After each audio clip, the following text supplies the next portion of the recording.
Acker, please, just come outside. How you doing? Is Martha here? She's probably at her boyfriend's house. 30 days ago, 53-year-old David Callahan killed his girlfriend, Martha, and buried her body in his own backyard. David I know y'all hear that.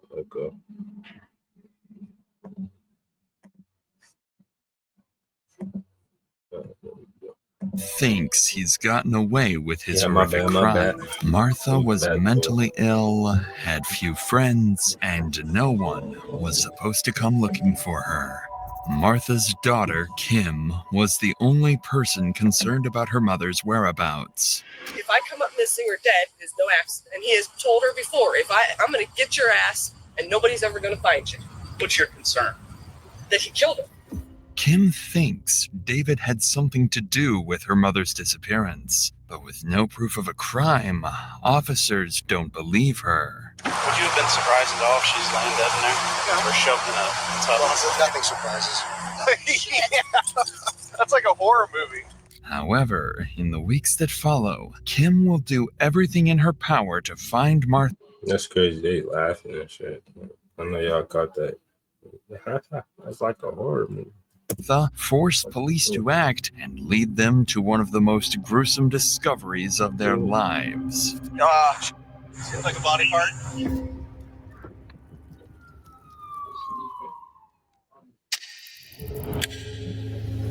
In the early hours of a Monday morning, police in Akron receive a call from a woman asking for a restraining order against her boyfriend. The caller is 53-year-old Martha Robin Freytag. She's already known to officers for her history of schizophrenia and the frequent domestic disputes involving her boyfriend, David Callahan. Their relationship was unstable, constantly breaking up and getting back together, leaving officers unsure whether each new call was a real emergency or just another one of their fights. But this time would be different, because when officers arrive at the couple's house, they have no idea that a murder will take place just minutes from now. And this will be the last time Martha is ever seen alive. Really? No, I don't like that. I know, I really don't like it. Hi. Hi. What's going on? Huh? Did you call us? Yes, I did. Okay. What's going on? I'm going to reinstate something I had 14 months ago. Statute of limitation, I think, decided me is 10 years, right? So you want to restate something you already said, and they're already investigating it, and you're just telling us about it again, is that correct? Well, I don't know if they're investigating or not. All I know is I got a restraining order from them, and then I'm waiting for her to get some mental health, because you're supposed to go down the first pass. First of all, it wasn't supposed to be explored at all.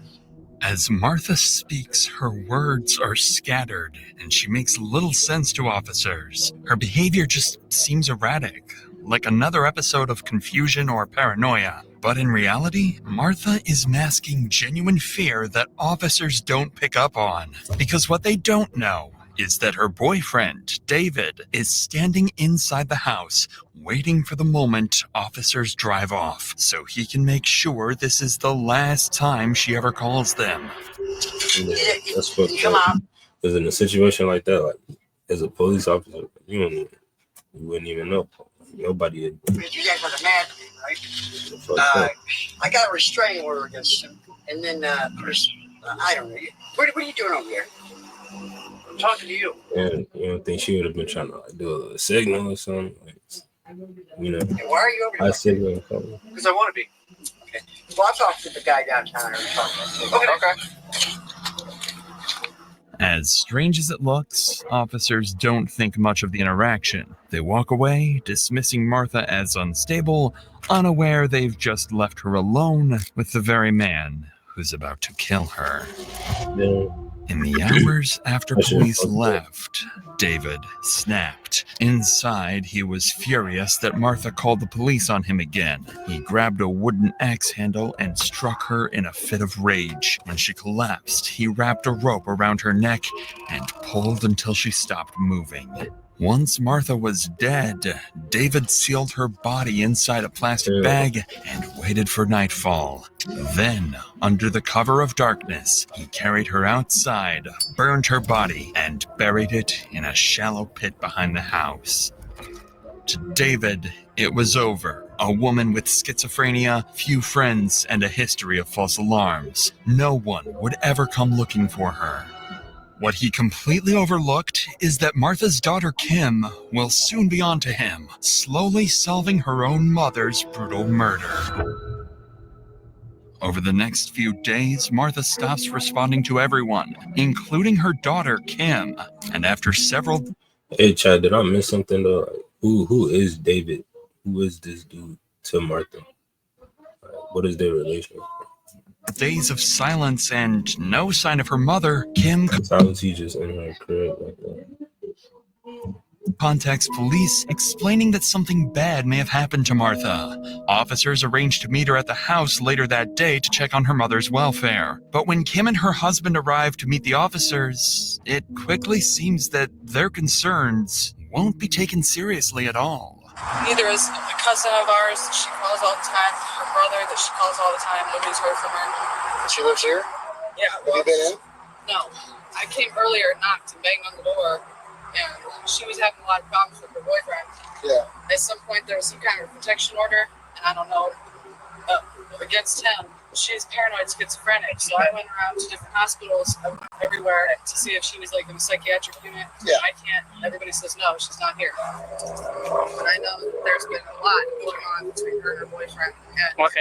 And Oh, yeah, so it was her boyfriend. And that's fucked up, man. You gotta watch you, babe. he has made death Fucked up. threats to her. So That's okay. he has made threats to her that he was going to make sure nobody ever found her. Yeah. According to Kim, Martha's boyfriend, David, was the most likely suspect in her disappearance. In addition to the death threats, police also knew David had a lengthy criminal history and outstanding warrants for drug abuse, theft, and trespass. Again, watch who you date. And nigga had a whole track record. Passing, making him someone officers needed to question right away. But before the officers could get a full story from Kim, a sudden noise from inside the house put them instantly on high alert. You don't have a key to her place? What was that? Did you hear that? Yeah, earlier the air conditioner was on, now it's not. Akron Police! Unbeknownst to the officer, the sound wasn't just his imagination. It was David hiding in silence and waiting for the police to leave. But That's not hiding in silence. It's as loud as hell. this is when the officers would make their first critical mistake. Despite the very real possibility that Martha was in active danger, they would give Kim the worst piece of advice. And what happens with like a missing persons report or whatever? But she is a grown woman. However, she has these, the paranoid schizophrenia issues. If for whatever reason she has gone into this state where she doesn't want anybody to contact her, even family, the hospital is legally not allowed to tell anybody anything, even her kin. I just don't think we're quite at the heightened alert level that we need to force entry or do anything like that yet. You know what I mean? What the fuck did he just say? Man, that shit. Man, this dude no fuck, right? Look at the police. Everybody, man, he could have saved. That she Or he could have, they could have been cracked this shit. Look at this shit. He talking about. Just listen to the shit that he said. Really not allowed to tell anybody anything, even her kin. I just don't think we're quite at the heightened alert level that we need to force entry or do anything like that yet. You know what I mean? the way that she calls us constantly kind of gives me That shit lame. He bogus as hell. Yeah, It's a foul she play. calls. Yeah. I mean, she's always every day Doesn't calls matter, her yeah. brother. When did it stop? Well, her brother said she stopped about a month ago. My cousin said 2 weeks, but I don't know I'm I'm thinking about Monday for because everybody. she still called my phone every day, leaving voicemails. Yeah. While the officer's explanation is factually accurate, the suggestion not to file a missing persons report will prove to be a serious oversight, and it won't take long before Kim realizes she's been inadvertently coerced into making a grave mistake. For now, though, officers leave the scene, letting Kim carry on her own investigation. For the next few days, she keeps calling Martha and David, but with neither of them answering their phones. Growing increasingly worried, Kim begins gathering information on her own. She learns that David has recently been seen at a place where he worked on and off, so she contacts police once again, urging them to check it out. Following up on Kim's tip, a group of officers are dispatched to investigate. What they hear about David will finally start to give her suspicions some credibility. How you doing? You guys know David? Probably in his 50s. What's the girl's name? Callaghan or something. I think his last Callaghan. Have you seen Martha or Robin? Martha or Robin? I don't even know those names. You don't know who those are? Not them ones. You just saw David moving Yeah, over you said here. his girlfriend was in jail or something. But she was. That they don't I don't remember. But he's in like his 50s? Yeah. Yeah, I think it's not the new guy that lived in here. What about Jay High? Dave? Isn't that Baldwin kind of guy? He's older. Yeah, probably. His name. Hey, what is that dude's name, Dan? Your name is Dave? You know what? The guy that was getting on there the other night. Yeah, his name's David too. We got a whole bunch of Davids around here. Yeah, I was getting on my We can nerves pull up the a other picture night. and see if you guys. Well, I think we're gonna try to find one. That's not that Dave. That's how the David stays here. Does he come around here? This guy? Yeah. He's been around before. He's done work there and stuff. But he's not the one who lives here. I ain't seen him today. When was the last time you saw him? I just need to get it out of Yeah, my you're good. car. I ain't been there. This week? Last week? Something like that. Right. Cool. Good 3-4 days. I 3-4 days? process of it. So. He said he saw him 3-4 days ago, maybe.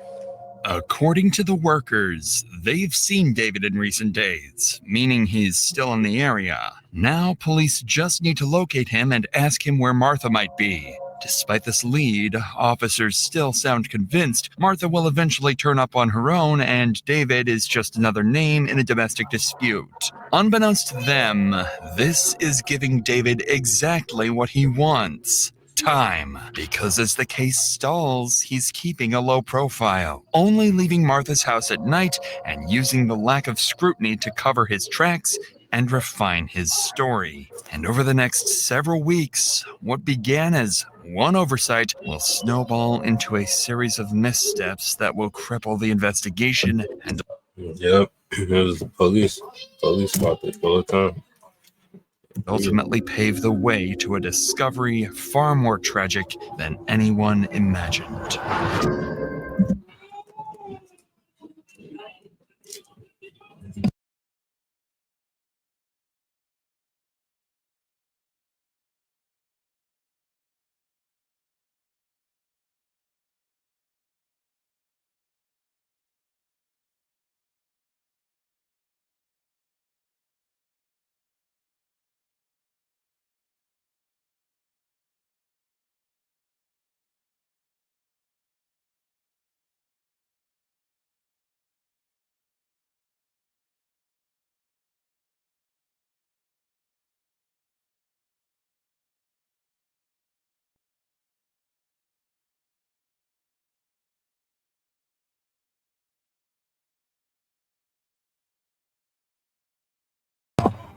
Yep.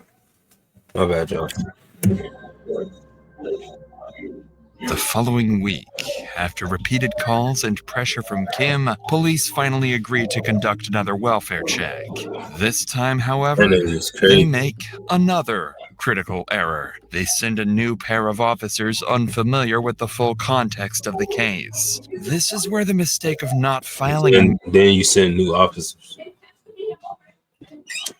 Yeah, man. You can tell. Like, that's how you know that these police, they don't get no fuck. a missing persons report Why the fuck would you put new officers on the case, man? catches up with the police Come on, man. and causes David to slip off the hook Are again. they fucked up though? Yeah, they didn't add any notes. It just said that they were here. Well, it came in as a missing person. Okay, that's probably the daughter then. Yeah, but then it said she checked okay, and there was no report made, so they must have had contact. Some sort of contact.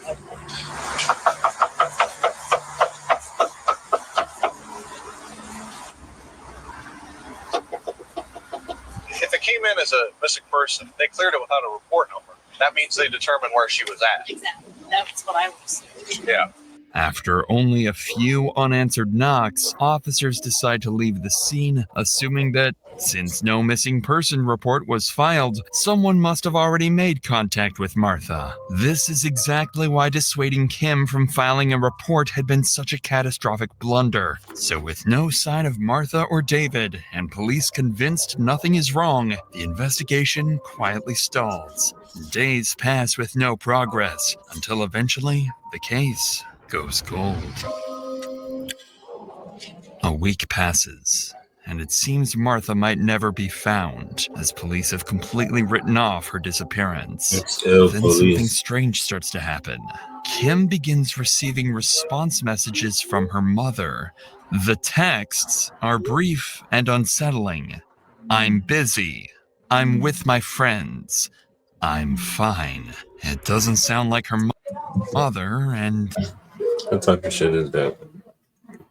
How that shit don't even make sense. She been dead this whole time. Then out of nowhere, she just started replying, I'm busy. I'm with my friends. I'm fine. something about That's dumb as hell. the way she's texting feels off to Kim. Growing suspicious, Kim asks police to meet with her again, this time demanding that they break in and check the house or she'll do it herself. I'd like to make an official missing persons here. Okay. I've talked to so many officers, everybody she knows, her friends, family. None of them has seen her face or talked to her in over a month. Yeah. So I was sending her messages from her mother's phone, say, this is your daughter. I want to know where you're at. Oh, I'm at the Kingdom Hall in Kent with friends. I said, okay, stay there. I'm coming right now. Oh, I'm not there. You don't know where I am. Well, you just said you were there. Where are you? Oh, I'm eating now. And somebody obviously. The way she types is completely different. She says she's angry at the family. But the issue is we were pounding on the door earlier and no one answered. And we didn't have enough to kick the door in and go look for her. I thought the police can like track the phone from the cell tower. Like, why they didn't do that shit? She owns this property. If I need to break in here with you guys here, and if you think she'll press charges on me, that's fine. I want to know what happened to her. She's not going to press charges on me. That's not the problem. She has mental illness. Yes, she does. But she is. You know if she's taking her meds? No, I don't know. But I do know that she does not do this kind of thing. The last time her mother talked to her, she was walking through this field over here and told my grandmother, if I come up missing or dead, it is no accident. And she said it to me. This has been said to us several times. And he has told her before, I'm going to get your ass and nobody's ever going to find you. What's your concern? That he killed her. I'm going to get your ass and nobody's ever going to find you. I'm going to get your ass and nobody's ever going to find you. Kim appears confident that she has solved her mother's disappearance, accusing her lover, David, of both murder and impersonation. While officers still doubt Kim's story, they agree to break into the house, if only to put her mind at ease. But what awaits them inside will leave Kim even more furious with police, making her... Nah, but on some real shit, man. Police, they fucked up this whole case. Like, they just kept fucking up. L after L. Question whether they are truly on her side. After L. After police, everybody in here? Come outside. It's day one in this shirt. Day two in these pants. Do not move to Akron. Acorn. Fuck. Another day out of day three. Supposed to be a big black dog that might not be friendly. You ain't gonna put me back on the call on the phone. You generate a new one for that 31. Sure. You should do it. You didn't use it already. Police, anybody in here? Ask the police. Nobody's been here because the bell's ticking in. I mean, Oh, He's been here. The question is what he did to her. Not a single pair of her shoes anywhere around here. If I were you, I mean, I'm not telling you how to feel, but this would be a relief. You know, she's not here, but it doesn't look like there's any sign of distress or, you know, all of her stuff's not I know. thrown around. No, shut your dumb ass up. First sign of distress, really, is the fact that there's no Pepsi in that refrigerator. So that means she hasn't been staying here. No, she has not been here. I'm telling you, he has done something to her. I know it. Inside the house, police find no sign of Martha or her belongings, something Kim finds deeply suspicious. Still, the officer reassures her that everything is fine and there are no obvious signs of foul play. However, as police exit the house, an officer makes an offhand remark that reveals what they really think happened to Martha. Would you have been surprised at all if she's laying dead in there? Or shoved in a tub? Yes, I would have been surprised. Nothing surprises. That would have surprised me. Although officers briefly consider the worst case scenario for Martha, their tone makes it clear they don't really believe it. Even with Kim insisting that something is wrong, their doubt remains. And when Kim insists on filing a missing person report, something that should have been done weeks ago, officers still seem convinced there is no real cause for alarm. Okay, Well, like you, I need to make an official report. yeah, that can happen. That's not a problem. But it's going to be very vague. All right. I don't know what to think about her. None of her stuff being in that house. Shoes. She always had shoes all over right there with his, too. Right. This is the report, and I can go get a hard copy. And what do? I mean, just keep. If I hear any more texts, I mean, it's pretty much pointless unless it's pointless talking to him anymore at this point. I guess this is what happens. I mean, but Just let us know if you think she's somewhere and we can go check for her. Okay? okay. By now, you can hear the hopelessness in Kim's voice. It seems like her investigation has hit a dead end as she watches officers leave once again, advising her to call if new information comes up. But a few hours later, one officer decides to return and speak with the neighbors, hoping to learn where David or Martha might be. It's a small decision, but one that quietly marks the first step in turning things around for police, because one of the neighbors he talks to is unknowingly holding a piece of information about David that will finally confirm Kim's claims. And the first officer, that's awesome, man. It's a W for that nigga, though, bro. Do you know anything about this house next door? There's some woman that used to live in there. She asked me a couple of times The rest of they dumbass need to quit and take their ass back to school, for some money back to the academy for their ass. or some cigarettes. I told her I didn't smoke. Oh, what's going on? Well, someone sent us out here to check on her, and she's not answering the door. Does she have a car or anything, you know? I don't think so. Never seen a car. She was walking the first time I started cutting the grass. How you doing? You been living in the garage here? You want to call it a living? Where do you sleep at? Do you know who lives here? Robin Freitag, I think. When did you see her last? About 4 weeks ago. And you haven't seen her in 4 weeks. No, last Have you seen him over there? Oh, yeah. Does he drive a car? No, Is he home now? I have no idea. Okay.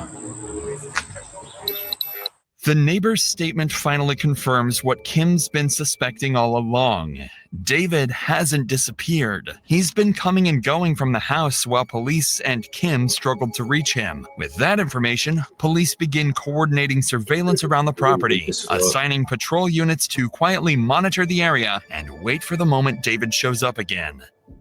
2 days later, the opportunity finally comes when officers spot a car parked beside the house, the first sign of activity in days. They approach carefully, hoping to finally make contact with Martha and put Kim's fears to rest. However, the person they're about to find is the very suspect they've been unknowingly helping all along.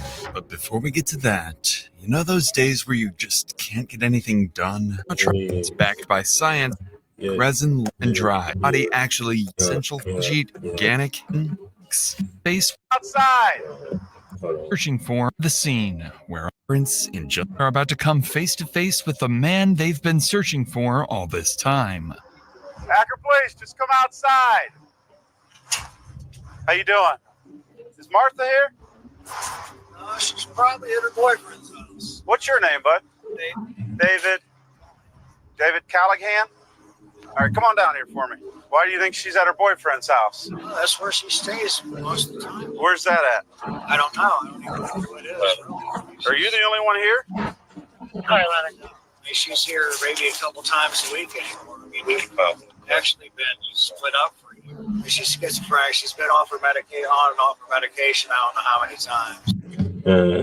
I should have raised some red flags right there. They should have been already putting his ass in. Okay.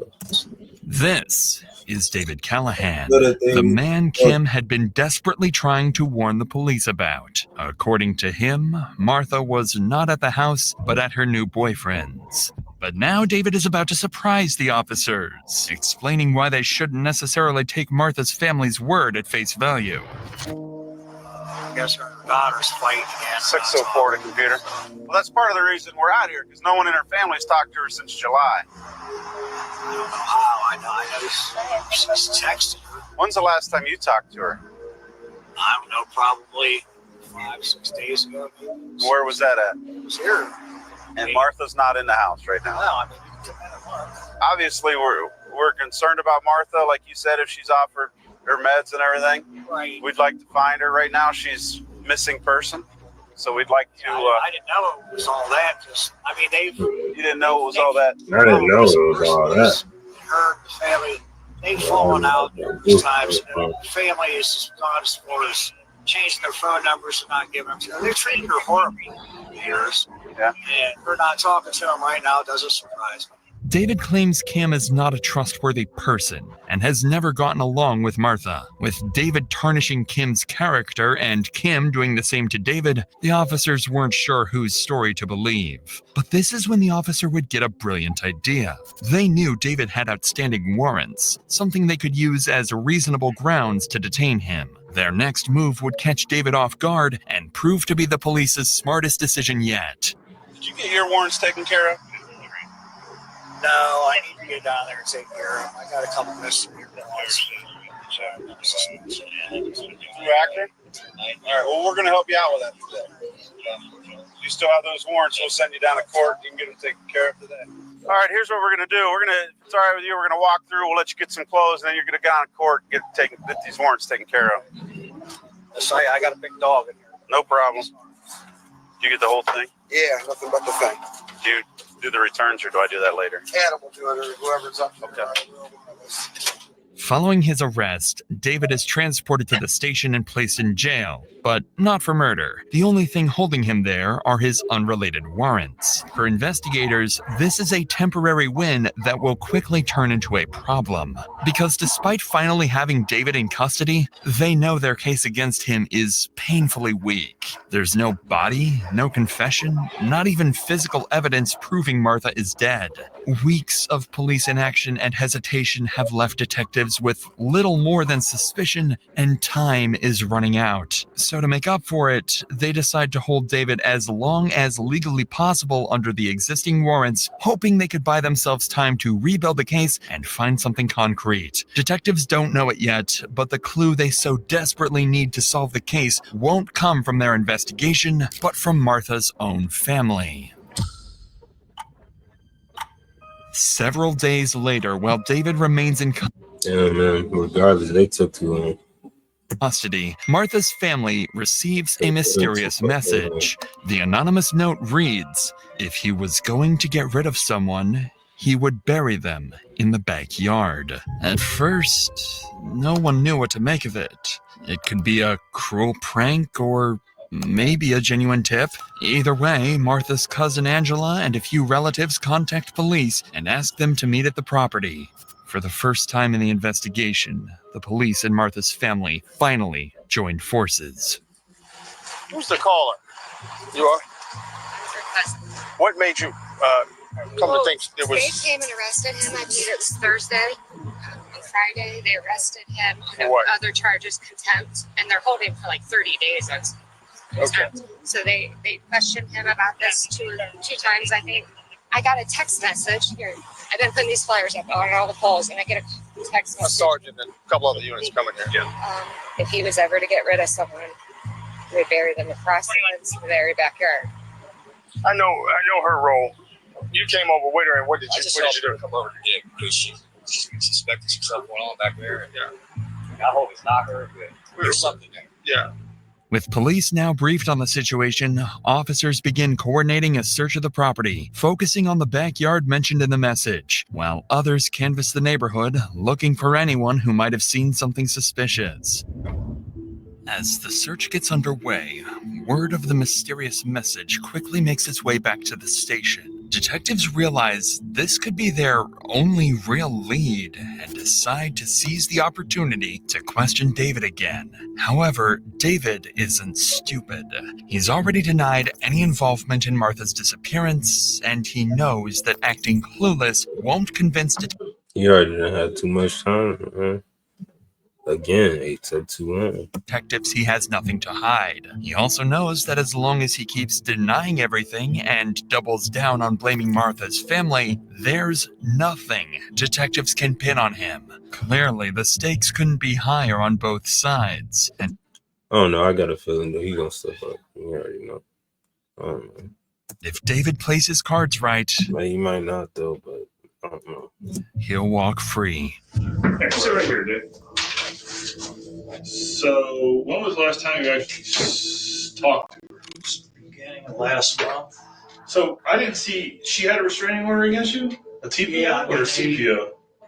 Says temporary. TPO? Lasted like 6 months, I think. Did you get arrested? Because you... No, here's the thing. Yeah, explain She's called the cops on me a half a dozen times, and I've never raised a hand to her. She's never had a scratch on her. Any report you would read will tell you the same thing. She gets mad and I leave. She thinks I'm out humping everything with a pulse out there that's female.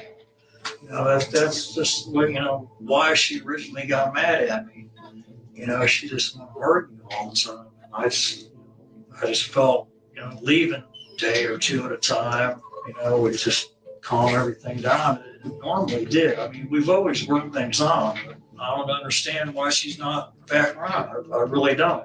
I mean, we've had problems over the years. Like I said, we've been together since 2002. Sure. Everybody has problems. Yeah, everyone's got problems. That's for damn sure. So then I guess your theory is, David, she's staying with whoever she's dating, this new person, not at the house. Is that what you're saying?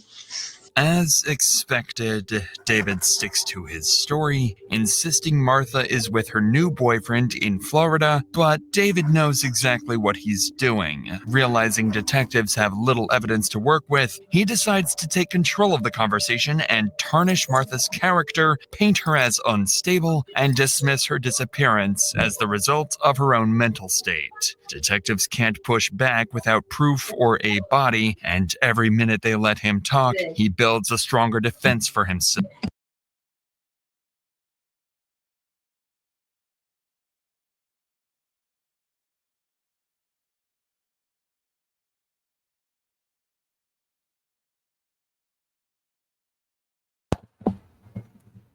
One that might just help him walk free in court. I believe she's relapsed on, back to smoke crack again. Because I found paraphernalia at the house. I mean, tomorrow's her birthday. I tried, 3 or 4 times over the last couple of years to get her the 3-day evaluation or whatever they call it. Yeah. The police to come out, the paramedics. She'd be standing on the porch, screaming at them, screaming at me.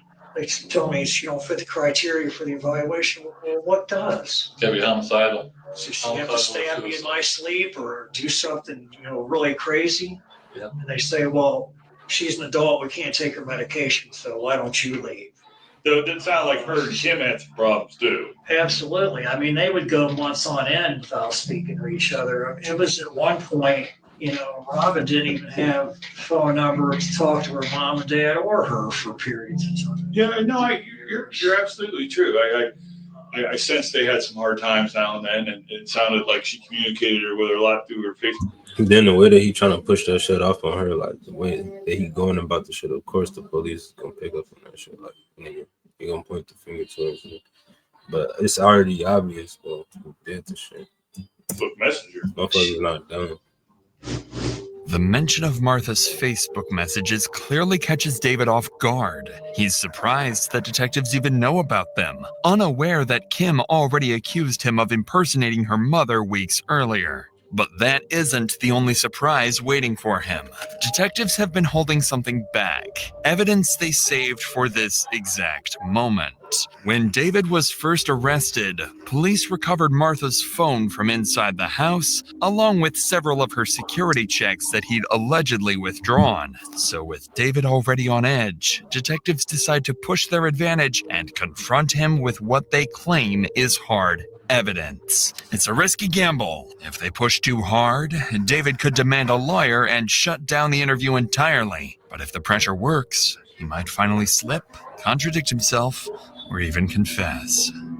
Yeah, I mean, obviously her family's real worried about her and loves her a lot, and I can see that you love her a lot, right? Yeah, absolutely. I mean, well, Dave, I think there's some little piece missing here, bud. That's what I think. And I think you'd feel better if you just told us what it is. I don't know. I mean, I don't know what to say. Well, I think there's a little bit more to the story, Dave, you're not giving us. There's nothing else I can tell you. I mean, I've told you everything I know. I don't think you told us everything. Okay, well, I have.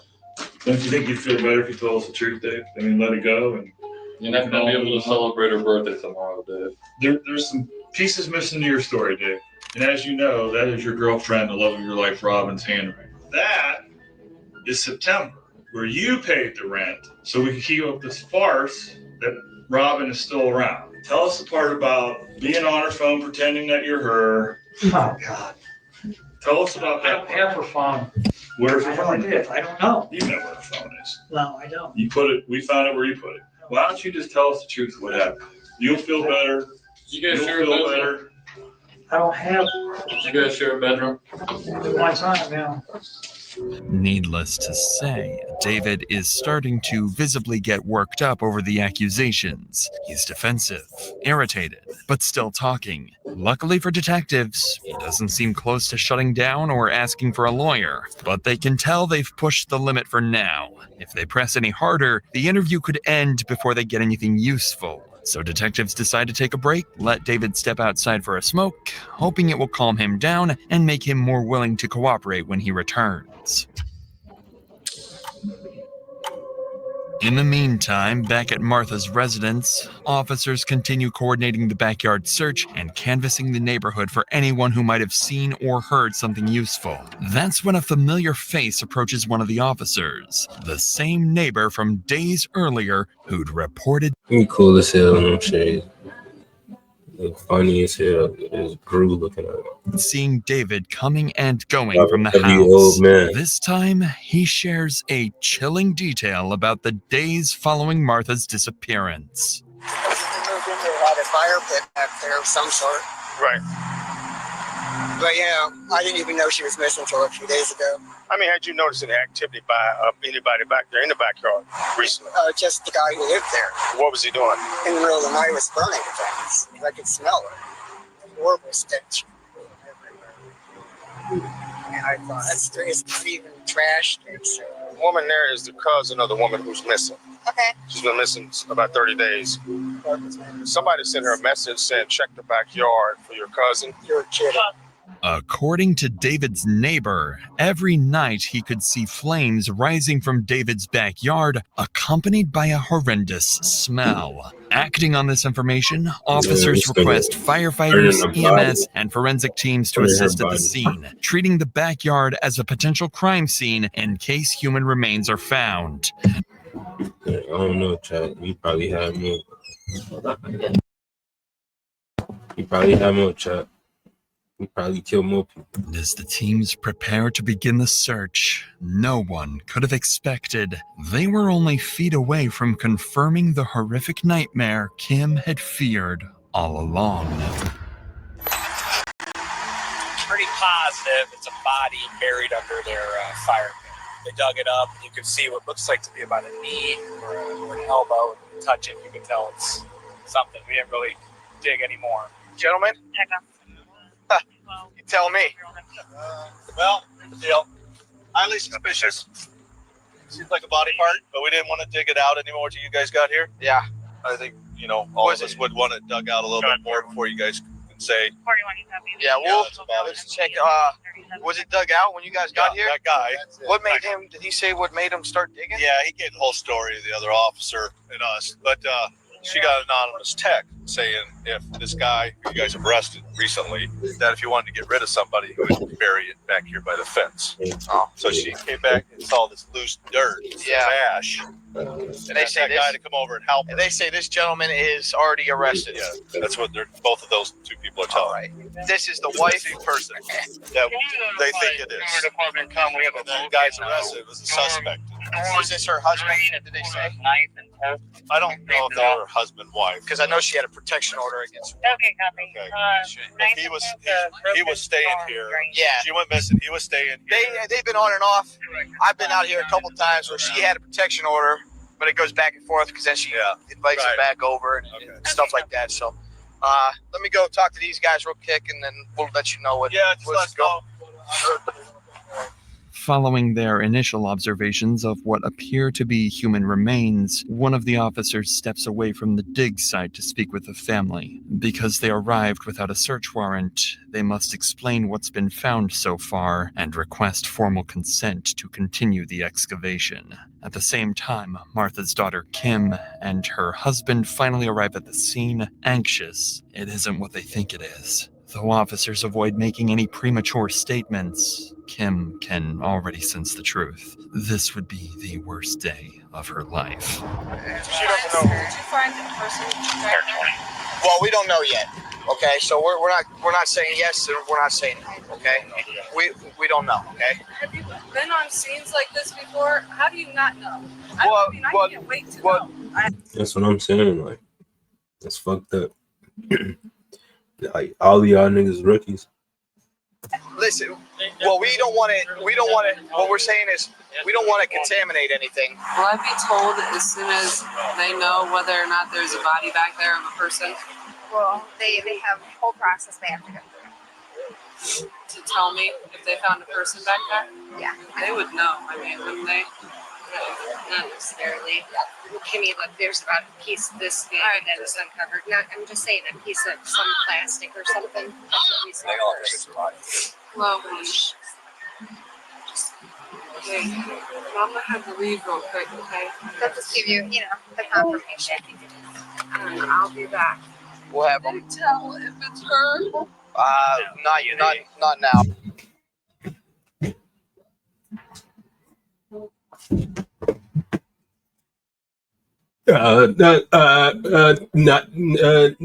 now. Not yet. Not now.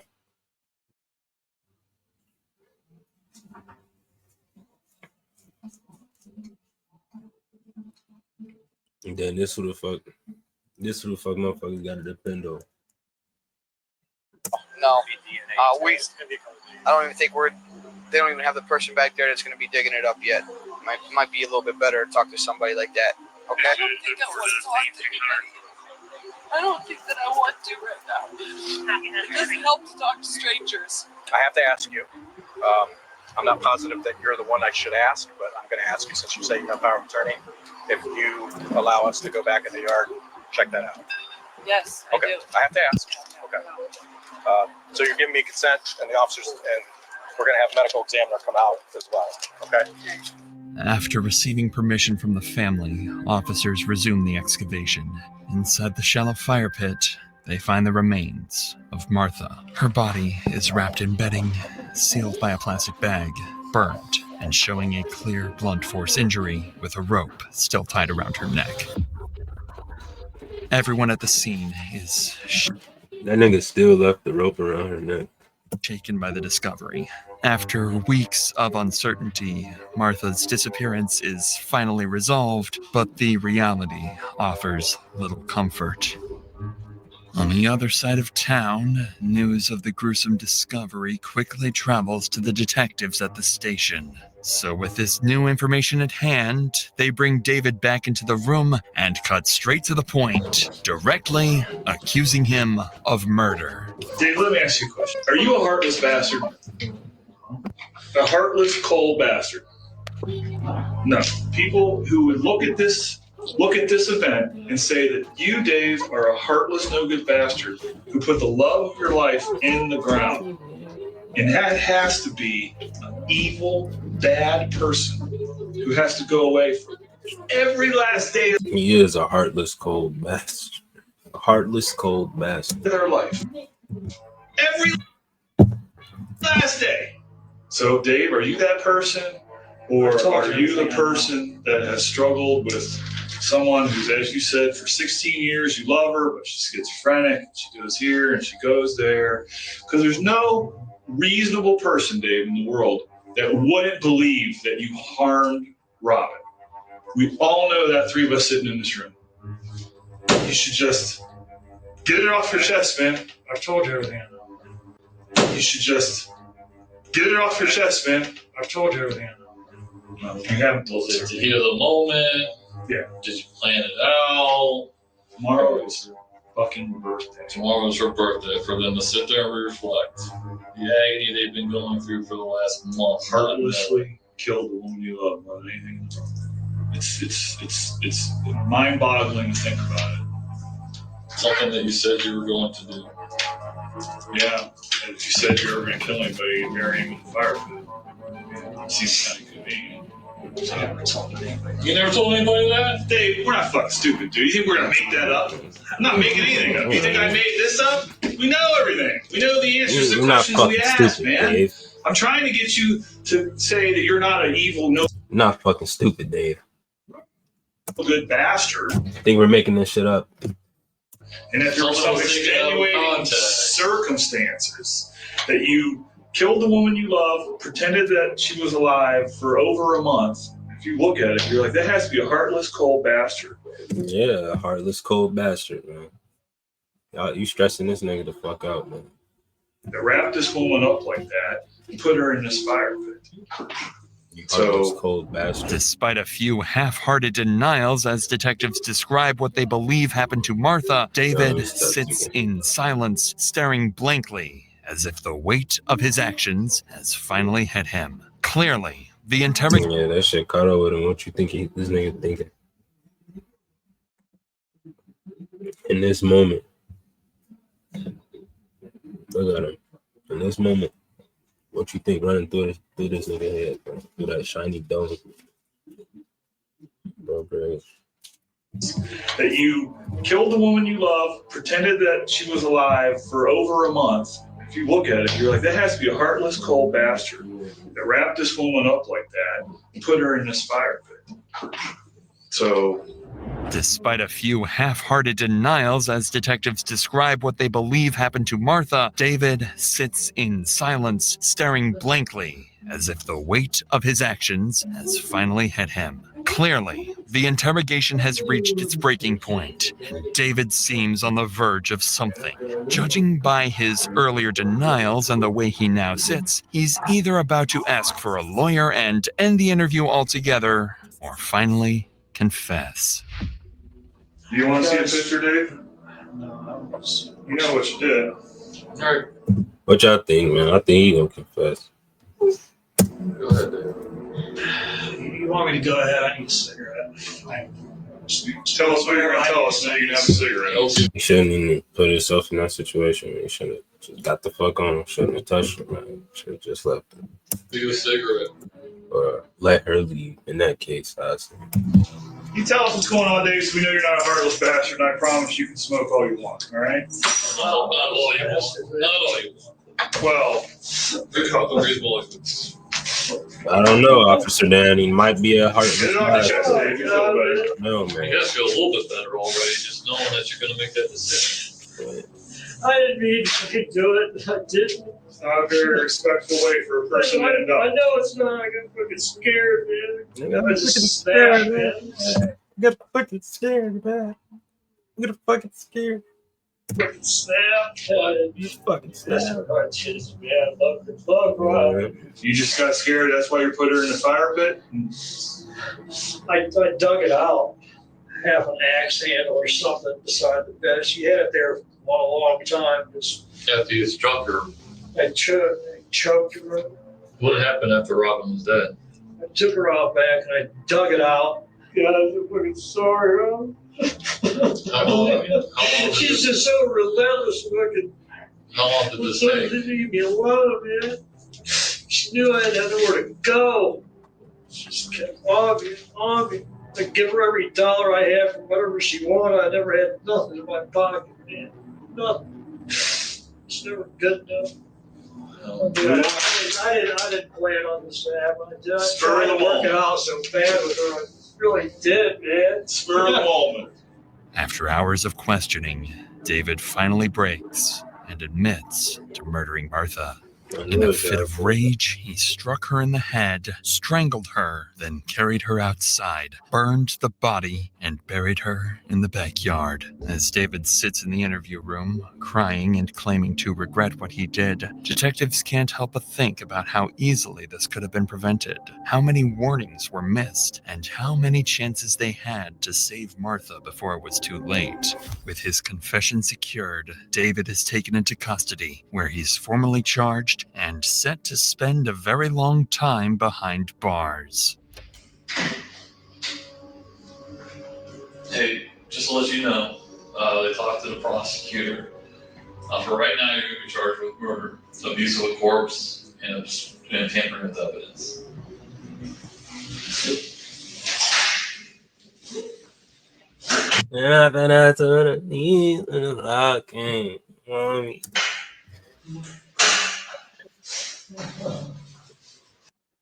He acting like that shit just broke him. Like, come on now. Like, what the fuck would you expect? What you expect? He thought he was smart. Like, then you confess. What else? Like, come on, man. The fuck you thought was gonna happen? You're off the hook. You can go. You're free to go. You confess. There's nothing else left here we have to do. You're free to go. Get your dumb ass up.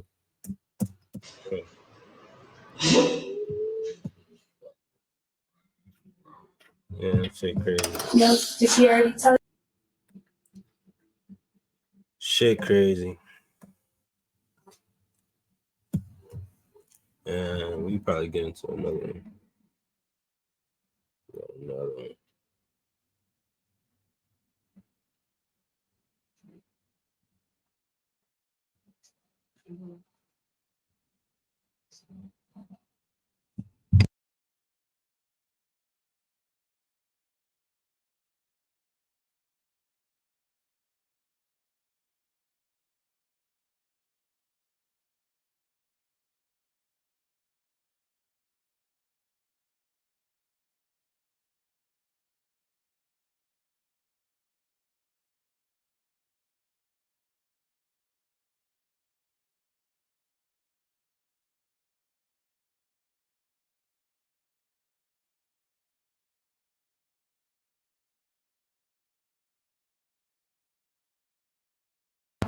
Got another one for Did you hear me though?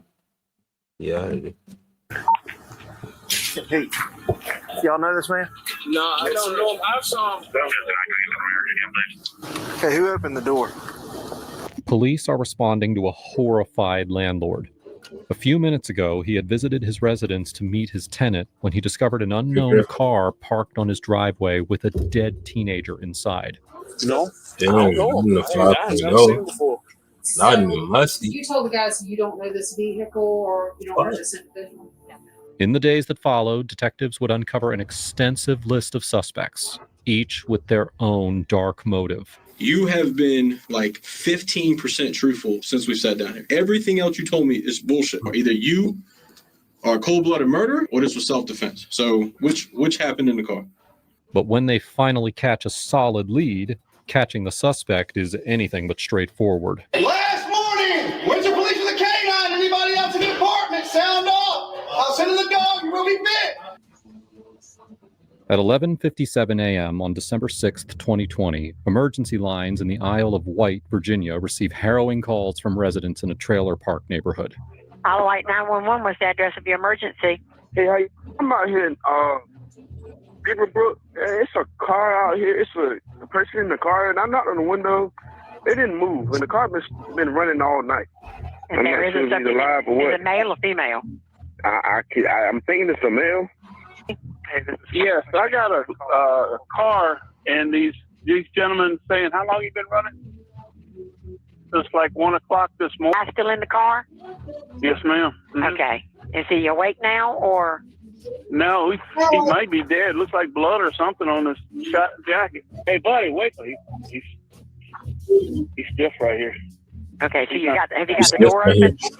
Yeah. And he's cold to the touch? Huh? Could be a murder scene or something like that. Don't do anything. Yeah, Just leave I'm that. not doing Leave it. anything. The call is both shocking and alarming. He cold to the touch. It could be a murder scene. She don't do anything. Come on, bro. You just told him to touch him. Hinting at the worst. Within moments, an aisle of white deputies speeds to the scene. We've got a male subject cold to the touch in kind of one thing. Cold to the touch. On one drive, paging out medics now. Just one. Hey, y'all know this man? No, I don't know. I saw him.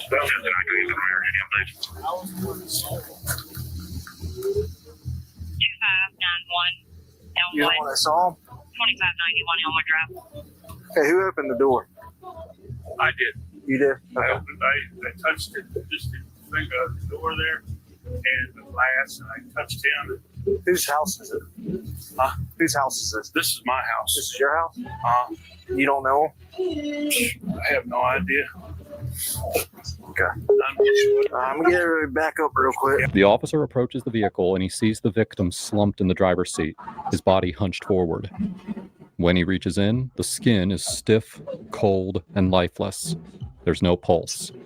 But what stands out is the sheer amount of blood, which is... Ain't that crazy, Chet? Like, when we check out this shit, we get all stiff and start decaying and shit, cold and shit. Fuck. All right. Far too much for an accident or anything self-inflicted. In that moment, the officer realizes that this... Peep the trailer park. Peep the trailer park, man. Shout out to my people in the trailer park, man. W trailer park, man. may not be a simple tragedy at all. It could be the beginning of a homicide investigation. EMS arrive on scene soon after. Hey, guys. Nah, but it do be some shit going down, man. There be some shit going down in the trailer park. Like, in the crime side. Miles is gonna check them out. Okay. Since the crime scene, might as well keep the thing out. Yeah, I appreciate it. Yeah. He's been there for a while. He slumped over at the wheel. I haven't done a whole lot. I ain't moved him around a whole lot. It looks like he just threw up blood. Something could be. I haven't really dug around a lot.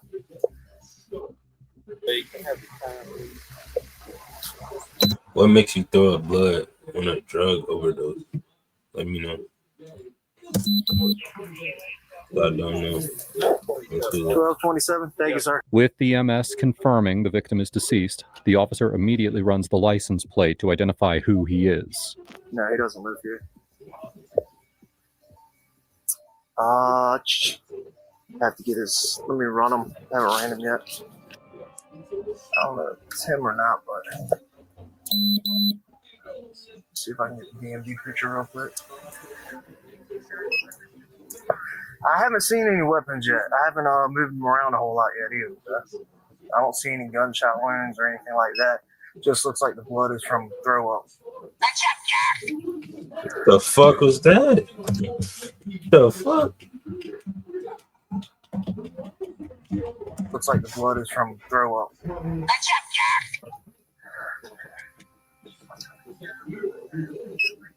That shit was not English.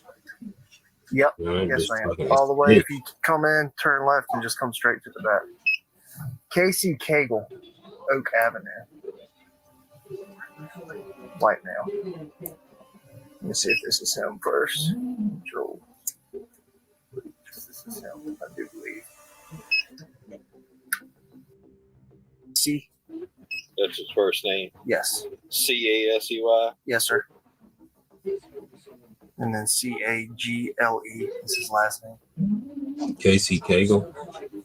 All right. Got a date of birth. Cagle. 8/29/01.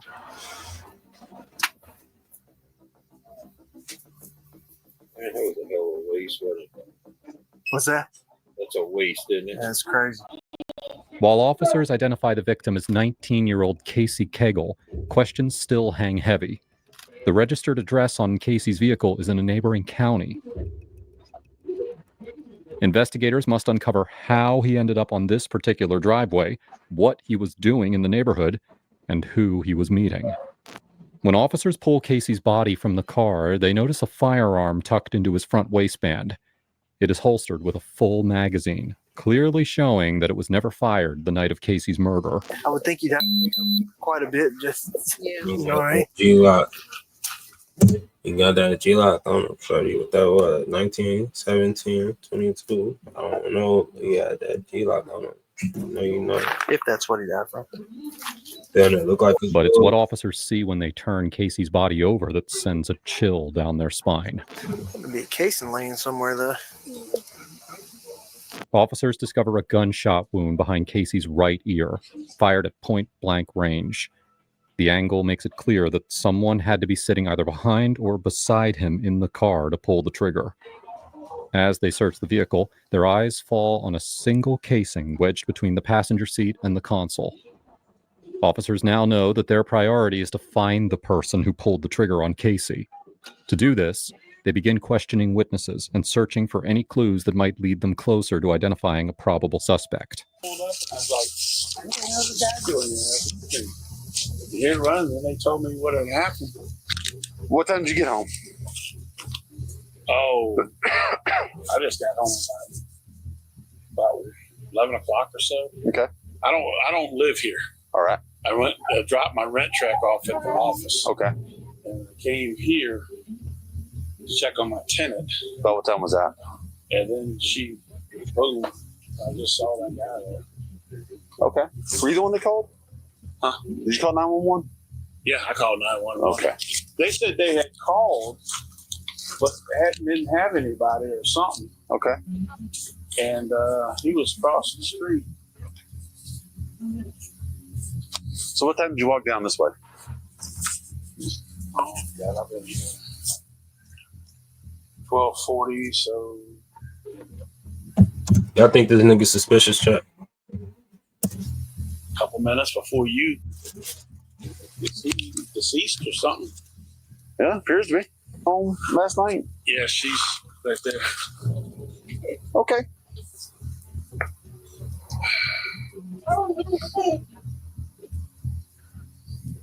I tell him this is a safe place.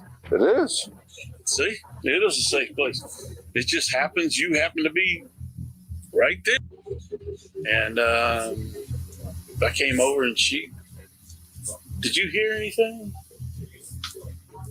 Like I said, at some point I dropped it and just The owner of the house tells officers that he has never seen Casey or the car parked in his driveway. A shadow of suspicion now falls on the tenant. Could she have known Casey and called him to meet? So you told the guys you don't know this vehicle or you don't know this individual. And what time did you notice the vehicle out there? I didn't. When my landlord came and said, you know, you have time in your driveway. I said, no. And I looked out. Take a message. I'll be free here in just a few minutes. Okay. Now, do you have a daughter?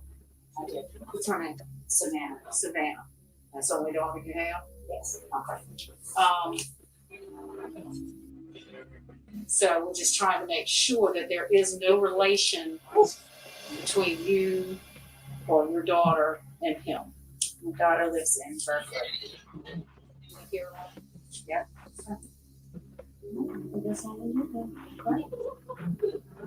Sorry that you had to have this happen. We can't give you an answer, but we do not know why he's sitting in your driveway. Was it? Can I just? I know you can't tell me anything based on what the other man told me, but is it? Should I be worried? I don't believe so. Okay. Just keep your eye open. If you have, any I open, I suspicions feel or like an idiot. I mean, because I didn't even notice this. I mean, I did hear, like I told the other officer last night, a little bit of talk with the people across the street, but that's not unusual at all. Landlord, does he check on you pretty regularly, or is that just an odd He came coincidence? to pay the lot rent. He lives in Virginia Beach, so when he's out this way, he'll stop. Gotcha. While the tenant denies knowing Casey and appears shaken by the incident, officers cannot rule out the possibility that her daughter might be connected to him. To follow this lead, they begin speaking with other residents in the neighborhood. I saw that car. It was been running all morning. What time did you first see it? About 8 o'clock. About 8 o'clock? And have you ever Okay, seen my shoe cool as hell. Yeah, no. it before? Maybe. Okay. I mean, I haven't seen her Okay. for a long time. She had a white car, Uh-huh. and then I thought she moved out. Okay. And then one day I saw her daughter. I just met them once. Okay. And she's very, stay away. Okay. Her daughter came with banging on the door, and I could just see she was at the door, and I just said everything okay. And I think that car, a car was there. Okay. Might have been that car. How long ago was that? Probably three. I saw. So you saw the car pull in last night? Yeah, he pulled in. It was probably about 1 o'clock. 1 o'clock. And he came up. He turned around down there. He pulled like right in front of my driveway, a little in front of my car. Uh-huh. And he just sat there for like 30 minutes. Okay. And then he bagged up and he pulled over there. And the music was playing for a little bit, and he just stopped playing music, and he's been sitting there ever since. Okay. You know him? I don't know. I have never seen him before. So the car's ever been there before? Never. Was the music loud or? Not really loud, but I could hear it. I could tell he was playing music. What kind of music was it? I'm not even sure. I could just hear like the beat to it. It was just like a beat. That's what made me look out the window and see him out here. After questioning the neighbors, officers uncovered no link between the tenant or her daughter and Casey. To be amply sure, investigators would later speak with the tenant's daughter. So when's the last time you were at your mom's house? I know you told me, but I forget. Yeah, it was November 30th. Okay. Did you talk to your mom yesterday? After I talked to you? No. All right. So she never told you anything about what happened in her driveway? She did not. Okay. And did you ever think of how you knew the guy named Casey Cagle? Like I said, I thought I recognized his name from here. Yeah. I mean, I would definitely have to see a picture of him. Do you know this guy? You're not gay. Oh, no. Okay. Give a different camera shot. You recognize him at all? No, that's not the man I was thinking of. It seems almost bizarre that Casey ended up exactly where he did. Investigators are left with chilling possibilities. Was someone inside the trailer park responsible for his death? Or was he killed elsewhere and left there with his car? The mystery surrounding Casey's homicide only deepens, and investigators start piecing together a timeline of his arrival at the trailer park. Investigators obtain surveillance footage from the trailer park and spend hours scouring it for any clue that might lead them to Casey's killer. But what they find only deepens the mystery. Investigators determined that Casey entered the neighborhood at around 9:20 p.m. on December 5th, the night of his murder. From the slow pace of his car, they assumed that he was searching for a specific address and was unfamiliar with the area. This almost rules out the possibility that Casey came there to meet someone he knew. To better understand Casey's life and relationships, investigators turned to his close family and friends, hoping that their insight might lead to new clues. They begin with Casey's mother, and what she tells them about his job gives the case a shocking new direction. Casey have a job? Not to my knowledge. He's always said that he's looking for work. He's gotten a few jobs, but then stopped working. He never holds the job. But it's because he's got another source of income. I understand that you made a statement that maybe he was dealing some kind of drugs. He was delivering that night. Investigators discover from Casey's phone that 2 girls were supposed to meet him that night. Suspecting that they might have been planning to buy substances from him, investigators call them for questioning. See, on Saturday night. That nigga's Casey. Yeah, serving them packs. You know that? Right, you tried serving that pack. You know. You tried to video call him, correct? Yeah, because he used to be kind of a friend of mine, kind of, sort of. Okay. Was he supposed to come? Kind of, sort of. Yeah, he was definitely shopping off my man's. Casey had that thing. So. Meet you that night? No, not that I know of. Well, who is Karma to you? She's a friend of mine. Okay, so I know that he was supposed to come meet you and Karma on Saturday night at 10 o'clock. Okay, you texted. Casey was serving that Zot. All right, let me talk. You texted him and said, Karma said come at 10 o'clock. All right. Yeah, he was a friend of mine. Where was he supposed to meet you Saturday night at 10 o'clock? You know what you're doing? He was supposed to meet us at my friend Ashton's house. Where does Ashley live? Ashton, she lives in Black Creek Road. No, he was supposed to bring us food that night. He was supposed to bring you. Was he supposed to bring you guys anything else? Listen, if he was supposed to bring you drugs, I need to know that. Okay. No, he wasn't supposed to bring us drugs that night. He was supposed to bring us food. Me and Karma were talking about McDonald's. But why was he supposed to meet you at 10 o'clock? That's just the time that we wanted it. Okay. After we ate dinner, because we didn't want turkey that they were cooking that night. After we ate dinner. Yeah, good one. Okay. Did he answer the phone? No, he stopped texting us like after 9, and like we figured like he went to bed or something, but then we were talking about it more, and we figured that he just passed away or something, but we don't know. Why would you figure he passed away? Because he was in a car, like he got in a car accident or something, but we didn't know because like he stopped talking to us completely. Where was he going that night? She dumb as hell. I'll go. She's just slow as hell. I don't know. What y'all think? That shit dumb. She's slow. I know he was coming from Franklin, like the Franklin Sedley area. He was coming from the Franklin Sedley area to come meet you guys? Yeah. That's the last that we heard his location. What was he doing in the Franklin Sedley area? Last time you talked to Mr. Cable. Yeah, she's suspicious. Saturday around like 1, because me and my friends are going to get food for him. Around 1 o'clock in the morning? No, PM. Okay. But he was supposed to bring us food at night, but he never showed up, and he wasn't like texting us back or anything. So were you with Aaliyah at that time when you were texting? Yeah.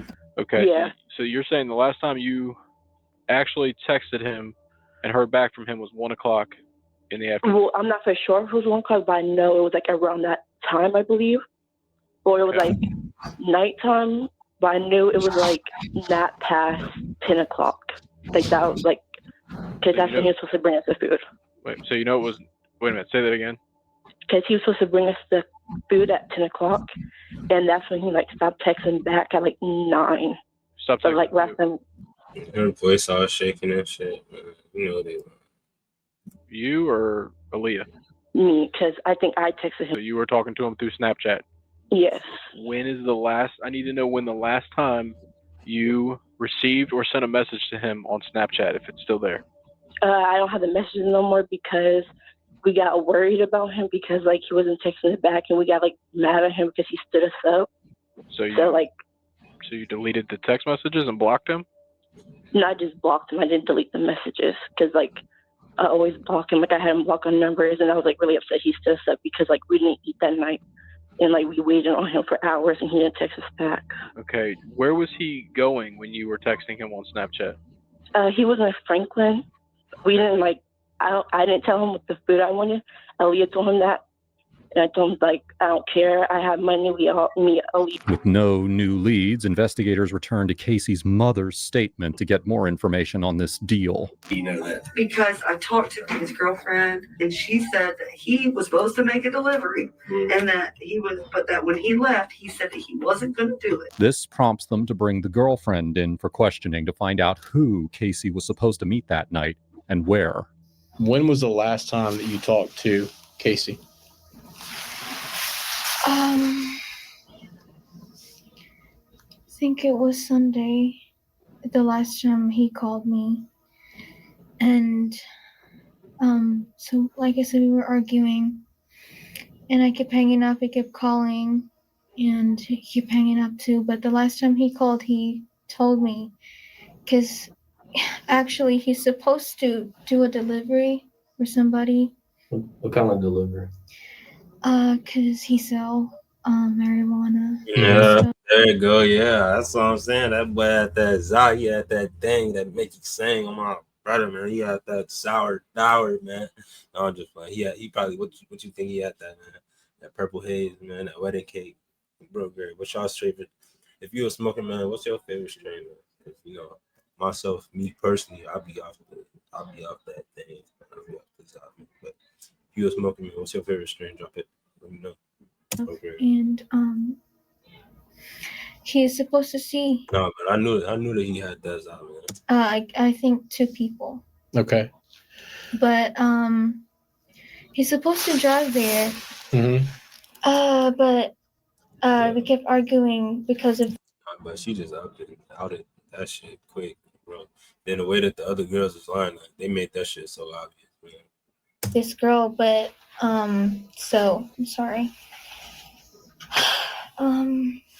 So when he called me, the last time he called me, he told me that he doesn't want to do it anymore. He's not in the mood, and so he called me and he said that he's not in the mood anymore. Is that not in the mood to argue with you, or not in the mood to sell drugs? I guess both, because I guess I pissed him off, and I think I just made him like not in the mood for like delivering it, meeting those 2 people. Mm-hmm. I don't know. Did he say what the 2 people's names were? I think. And he was a part-time trapper. Okay, so he did some type of construction, yard work, or some shit. And he was a part-time trapper. I think I asked him, but I forgot the name. Okay. Did you ask him on text message, or did you ask him actually on the phone? On the phone. Okay. Have you heard those names before? Did he ever mention those names before, like he's delivered to them before? Yeah. Did he say where he was supposed to make the delivery? Let me think. I think I asked him. Oh, no, actually, no, I didn't ask him that time because, like I said, we were arguing about this girl. Okay. Who was the girl y'all were arguing over? The girl, I only know her name because I saw it on Snapchat. Her name, Amber. Investigators now weigh 2 possibilities. Amber could be directly involved in Casey's murder, or given Casey's girlfriend's objections, she may have set him up out of spite and is now using Amber as a distraction. Either way, speaking with Amber becomes crucial.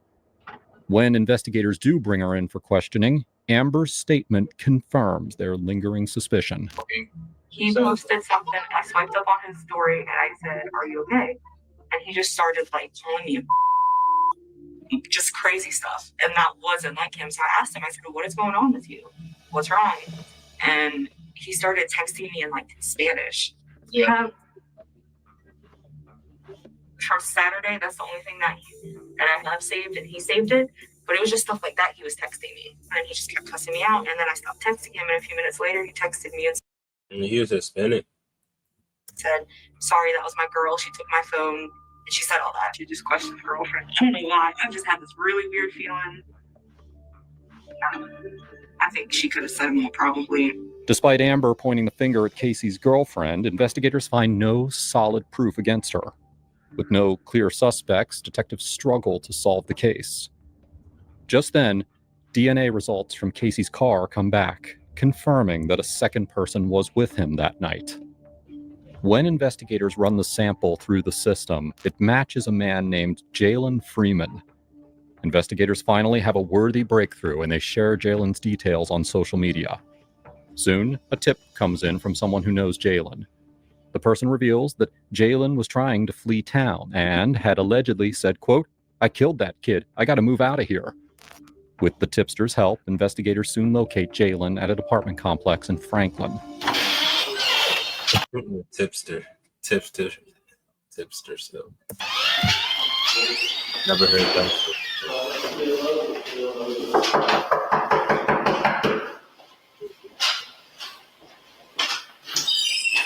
Start trying to tell you what, when we put Kevin before y'all, put one. You got anybody else want to do one? Hey, how are you? Like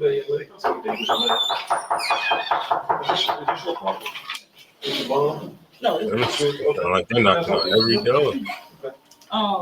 Investigators identify the house and prepare for confrontation. I'm fine. How are you?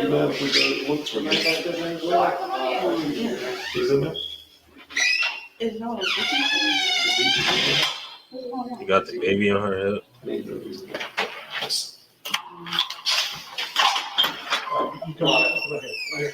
Jalen Freeman, Franklin Police Department, come out with your hands up.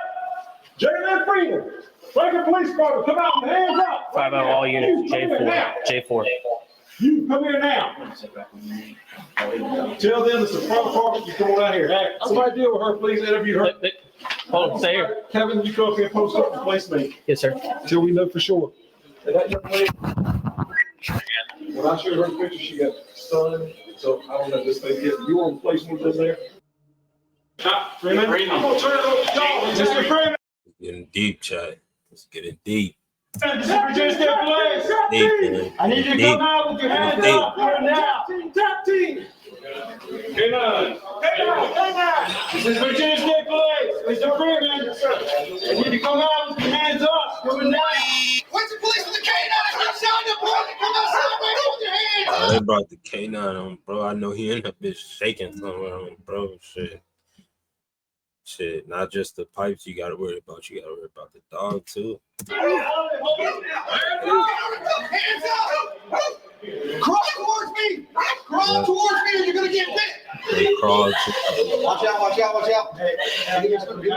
Turn around. Then you know the dog on the floor. Crawl towards me. Crawl towards me. Yeah, you gotta get on the floor. All types of shit can happen to you. I need you to get back in the floor. Crawl towards the sound of my voice. You understand? Say it again. Crawl towards the sound of my voice. Do it now. Yeah, you hear me? Scared? Say that again. Seats. I got hands. All right, you got hands? All right, stay right where you are, okay? Hey, you got any out? Anybody else? Back out. Control. Keep backing out the building. Back out.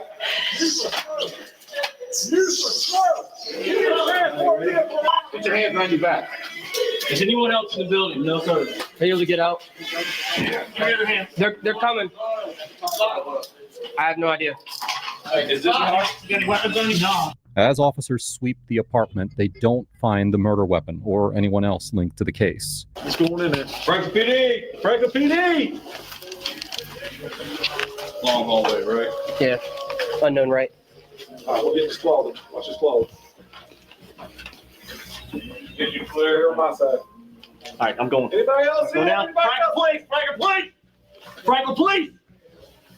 Check this closet. However, they uncover a phone linked to Jalen hidden behind a wall panel. The device confirms that Jalen was one of the last people to message Casey while he was still alive. Back at the station, investigators start talking to Jalen. So listen, man, I think you know why you're down here. Okay. There's a couple of different sides to every story. All right. Tonight's you're in the spotlight, man. We want to hear your story. We want to hear your side to the story. Okay. I know that you know Casey Cagle. Okay. I know that you were there that night. All right. School. We going to Southampton. Just Riverdale. Went to Riverdale together? Yeah. Okay. Around like 3rd, 4th grade. That's about it. All right. Right. Just so we don't get confused. We're talking about December the 5th? Two Saturdays ago, right? That's the day we're talking about when we talk about Saturday. Okay. All right. So did you talk to Casey earlier in the day on Saturday? I don't even know when I talked to him. I'm gonna be honest with you. I don't know what time I talked to bro. Okay. Why was Casey in the park? What you say? Why was Casey in Beaverbrook? Bro wanted to smoke. Who's bro? Casey. So he wanted to smoke with you? Okay. So did he call you and say, hey, I'm gonna be out in Beaverbrook, or did you call him and say? He hit me up. When he hit me up. You know he lying. and said, "I'm trying to smoke with you." Yeah. Okay. And you were like, "Okay, Yeah, I'm in Beaverbrook." Mm-hmm. All right. What? He knew you were in Beaverbrook, man? I told him I was in Beaver. Okay. Okay. The DNA is all over that car. Uh-huh. You just told me you were in the car. Uh-huh. Okay. The time I know you were in the car, Casey was killed, man. Mm-hmm. Okay. So 2 things happened in that car. Okay. Okay. Here's 2 things. First thing is, like I told you, I know Casey deals drugs. Okay. We both know Casey carries a gun. It's no secret. We both know that, right? You know Casey carries a gun. You've seen him with a gun before. I seen him with a gun that one time. Okay. You saw him with a gun. So Casey carries a gun. So 2 things happen. He either First off, his ass retarded. I mean, his ass full, man. You dumb as hell, man. You know, your ass got fingerprints all over this man's car, man. Why the fuck didn't you ask for your lawyer? He just in this bitch talking. That's on him, man. Your dumb ass shouldn't have been doing what the fuck you been doing, bro. Like, you wouldn't even put yourself in this position. But that's on him. Y'all have a disagreement. He tries to pull a gun on. At least though, like motherfuckers to know, like at least if you out doing dumb shit, you would know like, to have a lawyer present before you even start talking. Like that slow, super slow. You and you shoot him, but that's on him though. Or you shoot him to rob him and take money and drugs. Okay. So one of them is self-defense. One of them makes you a murderer. Right. Okay. So those are the only 2 options that happened in that car. Right. All right. I know that's a lot to say. Okay. I know it's a lot to say that you shot a guy. Okay. But I got to know what happened in that car. Okay. Because the story you're telling me that you got in the car, y'all bullshitted back and forth. He tried to offer you weed and you left and he left in the car. That doesn't fly, man. I got too much evidence saying that didn't happen. Okay. So I need to know what happened in that car. Either you are a cold-blooded murderer or this was self-defense. So which happened in the car? Detective. He trying to get him to say self-defense so he could get out on himself, you know. Detectives attempt to bait Jalen with this tactic, hoping that he will break and confess. Instead, the strategy produces a very different outcome. I ain't want to snitch on dude, but hey, it is what it is. Look, bro really wanted me to buy some weed, for real. Casey. Okay. We know he's a drug dealer. He wanted me to buy some weed straight up. Okay. No, bro. Not buying your gas. Not buying your gas. Is it bad shit? Huh? Is it bad stuff? No, I just ain't want a bag. Okay. Like, the price he was talking about, I ain't want a bag. Okay. I'm going to tell you straight up. I'm like, bro. What really happened? He heard that price and then he popped him. He's trying to rob him. You don't want to buy this, then either you gonna, what's up? You just not gonna waste my time. You know. I ain't gonna lie. This why you don't need to be in the trenches trying to serve back. You know, you can try to shop off motherfuckers. Trying to shop off motherfuckers because this goofy should have happened to you. Bro. So you know me. What's up? What do you mean? Like, what you talking about, bro? Okay. You waste my time. Why you wasting my time? Because I don't want to buy your weed, man. If you got to, man, be more aware. Only fuck with your people. This stupid shit. Like, I didn't hear cases from my city about dumb shit like this. For real, straight up. Nah. Okay. I'm not about to buy this for this price. Sure. Then it just went from there, straight up. Okay. Said pistol right there in his waist. Bro, can I leave now? I'm about to just go ahead and go. I'm like, nah, I need that money. What do you mean money? Nah, you're not getting none of my money. I'm not about to spend this on you. For real, for real.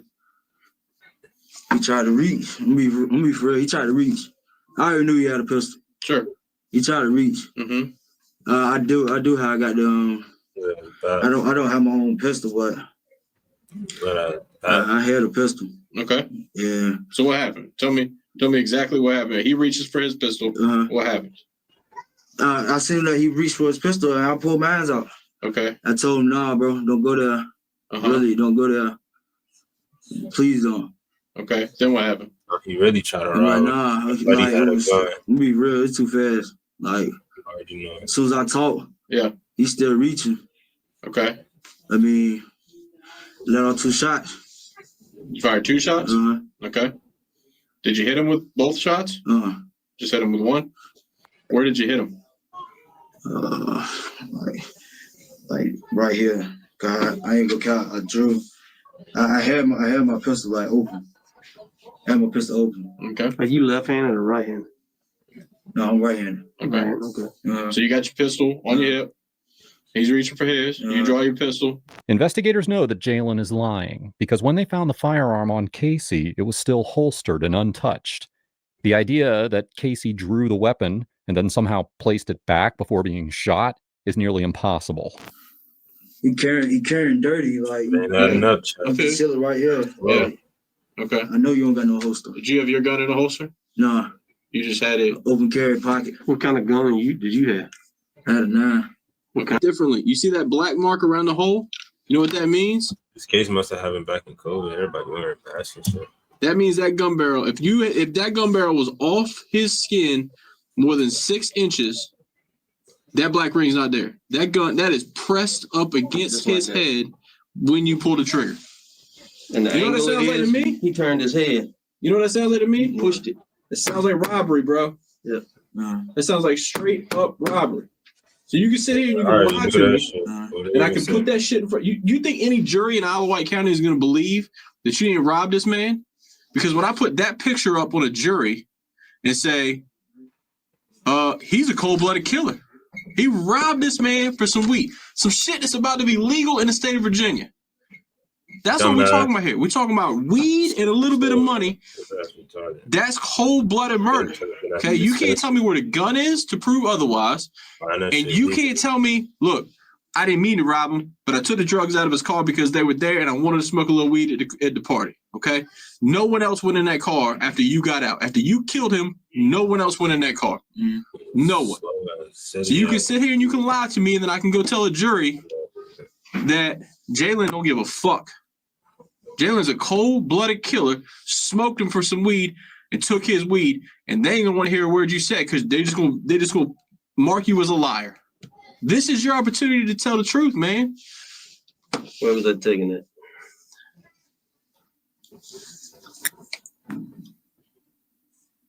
Yeah, that shit over deep, super deep.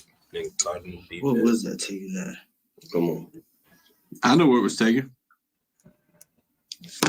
Nigel did not steal a gun out of that car. I did not. If how do you know he stole it? If you know he's got it, how you know he stole it? Did you leave it there for him to steal? No. Where's the gun, man? You making yourself look like a cold-blooded killer. And that's what I think you are. When Jalen refuses to give up the name of the firearms provider or its location, detectives switch tactics, bringing in their lead investigator to appeal to Jalen's emotions in hopes of getting him to talk. And the more you push yourself back in that corner, it makes it harder for them to help you to get out of that corner.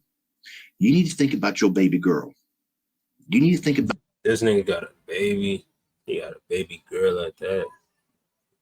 My nigga, I got 3 and bro, there's a tweaking. I wouldn't have to put myself in a situation like that. You know, just being a father for like that shit, something should click in your head. Not even be involving yourself with this type of goofy shit. the future Bro. for that baby and for her mama and for you. But the longer you keep blowing smoke up their ass, and that's just, I'm telling you, if you were my son, that's exactly what I tell you. As long as you keep blowing smoke up their ass, all you doing is backing yourself in that corner. You're not helping yourself. Blowing smoke up their ass is crazy. You know what I'm saying? So I'm going to tell you something. I'm not going to show you no more pictures back of this man's head. That's not fair to you. That's some southern shit. It's not fair to him. This man's dead. This man's dignity needs to be protected. You know what I'm saying? Something bad happened that night. All right? I ain't judging you for that. We all make mistakes. Things happen. But in order for you to make it right, you got to stop lying. Because that's exactly what you're doing. And you're pushing yourself farther and farther in that hole back there. Things happen to us sometimes. And a wise man once told me, some things happen and it takes us farther than we want to go. It's just the fact, like I'm dead ass. Like, it's just the fact the man just went for his gun. Like, it's just the fact he went for his gun. I'm not saying what I'm doing is right, but you know, that's just straight up, like, I won't go for it at all. You won't go for him reaching for his gun? Yeah, I won't go for it. You reach for your gun, you gonna shoot me. Man, he wasn't going. I'm sorry. That's when you popped him. You can't shoot me. Not about to let you shoot me. Straight up. That gun is, like I said, it's crazy, but man, you got a lot to lose. You got a lot to lose. Yeah, I'm by not telling us where it's at. You're not dumb. You're not dumb at all. Mm-hmm. You pieced it together after you seen that the man ain't moved his car. Was Scoop there? Scoop was not in the area. Like, what? He wasn't in the car with me. He was down the street? Yeah, he's somewhere. He could see what was going on? I don't know. I don't know for sure. I'm like dead ass. I don't know for sure. Like, really don't. If you had to find Nigel, how would you find him? Would you call him on the phone? What? If you hit him off my phone, it's gonna look weird. No. But is his phone number in your phone? Nah, I don't. The only thing I have is Instagram. And it's one? The one Cold Heart Mano. Okay. One code. Finally, Jalen admits that he took the firearm from a man named Scoop, aka Shaman Wilkerson. When investigators run a background check on Shaman, they discover that he is part of a gang, making it very likely that he has access to a firearm. More shockingly, his mother's house is only 4 doors down from where Casey's body was found. Investigators track him down and bring him in for questioning. Gotta see that. Scoop. From the beginning, Shaman drops several names of people who were with him that night, but none of them are verifiable. By the way, if you're finding this video interesting, everybody, please do us a favor. Make sure to hit like and subscribe and help us get to 1 million subscribers. Now, let's dive back in. On Friday. I got pictures of a gun in your house on Friday. Yeah. I got pictures of that gun in your living room on Friday. No, it's all up to me. Yeah. You enjoying this stream right now, man? I know I took a picture. In my room. For you, boy, man. Y'all probably talking about that. Follow if you ain't already following either. So whose gun were you taking a picture up on YouTube. I don't know who gun it was. Come on. Who was at your house? Who was at my house? Everybody. Say hello like to who? YouTube too. Me, Ghost, Tay, my old lady was there. Clutch, Zach, Bam. So whose gun was it? Because you named 7 people, somebody had the gun. I don't know who gun was. It was like some type of time I picked it up. Who brought it? Who brought the gun? Just all of a sudden the gun laying on the table. No, I was like, hey, I'm about to take a picture. I'm gonna take a picture. And you have no idea whose gun it is? So people just come over to your house and just lay guns on the table. All right. Here's the deal. Here's the thing I have an issue with. If you're gonna lie to me, okay, I don't see the reason to have a conversation. Okay, I was under the understanding that you were gonna come down here, you were gonna tell me the truth. Okay, you have been like 15% truthful since we sat down here. You have told me one thing that I know unequivocally, without a shadow of a doubt, is the truth. Everything else you told me is bullshit. It's bullshit. Okay. So why don't we just cut through all that, man? And let's just talk about the truth. Okay. You understand that someone was murdered not 100 yards from your house. Okay. Facts. Okay. So I know that individual was murdered around the time that you were walking from your house to Tay's house. Okay. Also around the time that Ghost was walking around. Also around the time that Tay was walking around. And well before Anthony ever come to pick you guys up. So bullshitting me only does one thing for me. Okay. That makes me think you're hiding something. It makes me think you might be involved in something. You've got to give me facts that I can look at to say, hey, Hey, Chad, y'all niggas got y'all stimulus check, man. Y'all got that stimmy from Trump, man. Shaman wasn't involved because he was here or he was there or he didn't know anything about it, because these are the facts he gave me and I can verify those facts. I don't believe for one bit that there's 7 people in your house and there's a gun laying on the table and you don't know who the hell's gun it is. I'm telling you, it'd be like that. No doubt, it'd be like that. For real. I know whose gun it was. Who? It's your gun. No, I don't got no gun. You don't have a gun now. No, I don't have no gun. I never You had a gun then, though. I know, dude. Shaman. Whoever told you that? Do you know we arrested Ghost? When? DCP. Dorchester. Yep. You know what we charged him with? Hold on, don't tell me. Armed robbery, 2nd-degree murder, some commission felony. Yep. Yeah. Why would he say that you gave him the gun that he shot Casey with? I don't know why he did that, to be honest. Why would he say that? Why? Here's my thing. I got the same gun I know killed Casey in your house the day before he died. Mm-hmm. I got a guy telling me you gave it to him. I got a guy telling me he gave it back to you. Okay?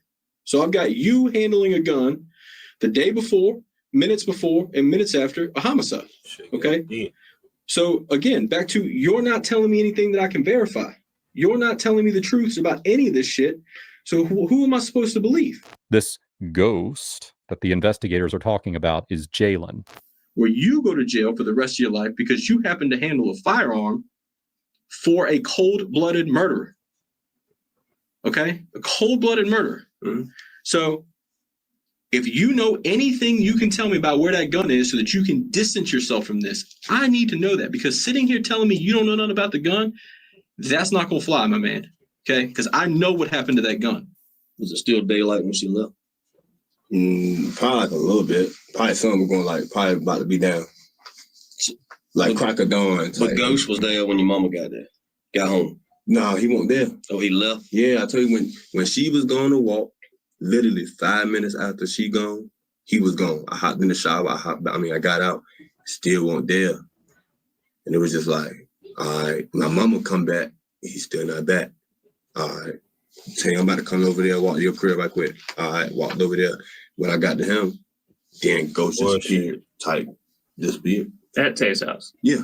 By saying that Jalen was away from his house for a few hours, Shaman is clearly shifting all the blame onto him, refusing to admit his own role in the murder and never acknowledging that he owns the firearm. So when he said he was gone, did you think that he's gone like for the night?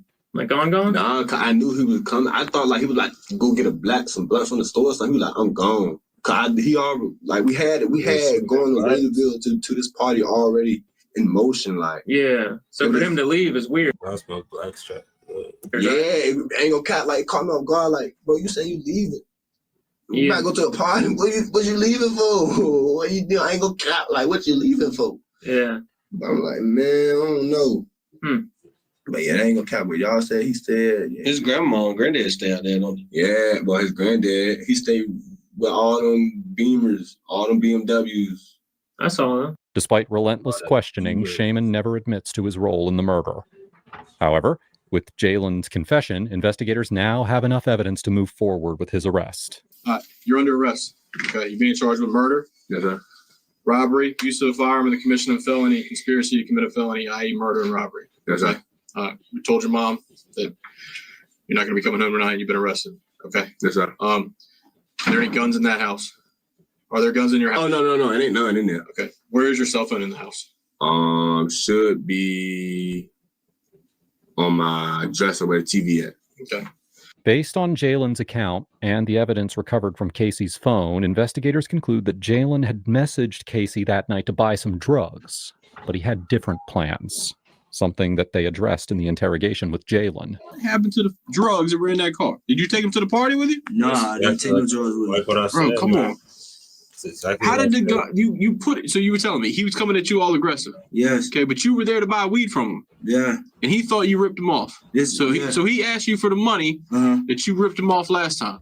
Right? No, he didn't ask me. He didn't ask me for none of that. He didn't ask me for like the money. He was like he just kept trying to figure out, like what's I did. Okay. Trying to figure out, did I hit him?